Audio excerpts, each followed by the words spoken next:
اگه وسط یه سالن شطرنج جهانی دو نابغه روبروی هم بشینن، یکی قدرت آینده بینی داشته باشه و دیگری توانایی خوندن ذهن، کی برنده میشه؟ آینده بین تمام حرکت‌های بعدی رو مثل فیلمی از قبل دیده. میدونه که وزیرش قراره کی قربانی بشه و چه لحظه‌ای اسب حریف ضربه نهایی رو میزنه. اما مشکلش اینجاست. آینده مثل جاده‌ای با 1000 شاخ است و دیدن همه مسیرها فقط سرگیجه میاره. برعکس، ذهنخوان فقط کافیه روی حریف تمرکز کنه.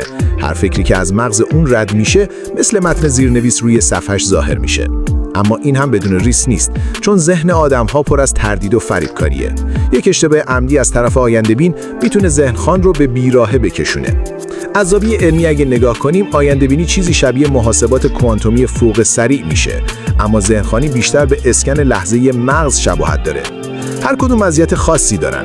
آینده بین روی استراتژی‌های بلند مدت مسلطه، ذهنخوان روی تاکتیک‌های لحظه‌ای.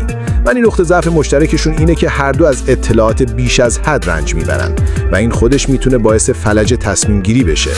سوال اینجاست، اگه شما بودید ترجیح میدادید بدونید حریف به چی فکر میکنه یا اینکه حرکت‌های 10 دقیقه بعد رو ببینید؟